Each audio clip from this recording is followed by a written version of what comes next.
So in my mind, I'm thinking, God, what do I do? I'm high, I got 5 warrants out for my arrest. There's a gun underneath the passenger seat. I'm thinking to myself, what do I do? Do I start fighting with this guy on the side of the road? Do I take off on him? Do I start shooting at him? What do I do? He lets me go, and I take off, and I'm like, sweating it out. I mean, because the gun's right there, and I got warrants, so I don't want to go to jail, and I don't know what's going to, I'm not going to let him arrest me. So that's that. I was in and out of juvenile hall. I got arrested for residential burglaries, stolen cars, assaults with deadly weapons, and that continued until, well, I got arrested for my first attempted murder when I was 20 years old. When I was 21 years old, I got picked up again on the same charge. I was feeling discouraged, depressed, a failure, like I couldn't do nothing right. I don't know nothing how to be a benefit to society. And so I kept on disobeying my probation officer and just hiding out from place to place, all over Bakersfield, right here in Ventura, Santa Paula, Fillmore, and Piru. And the only place I was going to wind up was dead or in prison. Lifeline is basically a place where it's like the last stop for a man, where a man has nowhere else to turn. The program is located off the Ventura Avenue area, which is a gang-infested area of Ventura. I began to talk to Brother Paul, and he tells me, why don't you try giving your life to God? So you're sick of being sick, you're tired of being tired of the way you're living? I said, yeah. I said, all right, I'll stay. I'm going to stay in your program. Where's everyone else at? And they said, well, you're the first one in the program. I said, well, this is great. How long is this program going to last? I didn't really think it was going to last. And slowly but surely, men started coming in. That's not a view, Lord God. It's good because I have a sound mind. I can think right. I've been having a good time. The environment's great because we're always talking about God. And you know what? I have joy in my heart from God. And began to be like an intense boot camp for getting to know God. And most importantly, the more you know about God, you get to know more about yourself. Imposed discipline brings upon self-discipline. But this is unacceptable, brothers. This is unacceptable. If there's a problem, there's a situation, identify it, let's get through it, let's get to it, let's handle it. It brings on to them the strength that they need.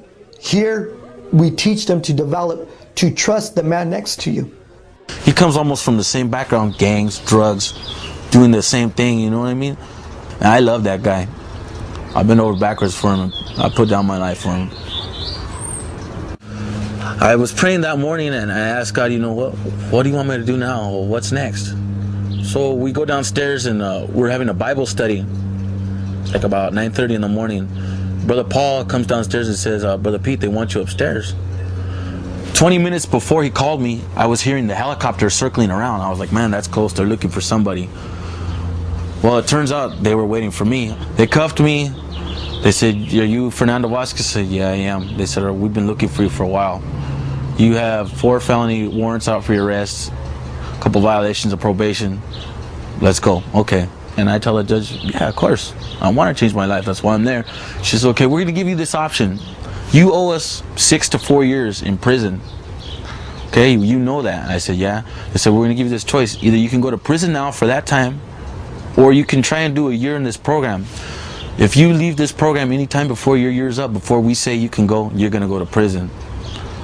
I said, okay, so you give me the choice of going surfing or getting hit by a truck. I said, I'm going to go to the program for a year. Thank God.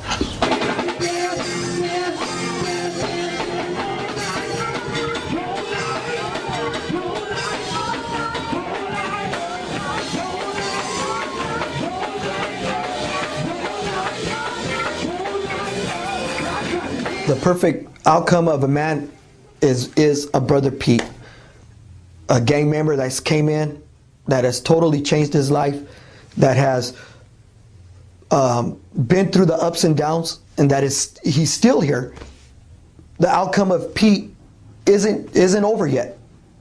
In all reality, it's probably just beginning. I'm engaged to my girlfriend who found me the program.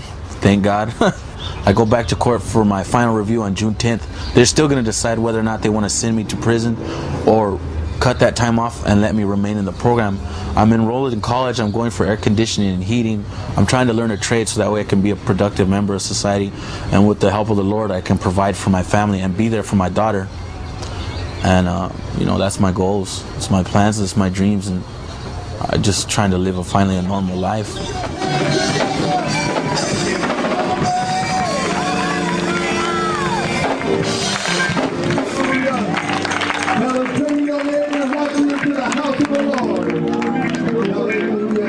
If you don't know who they are, introduce them.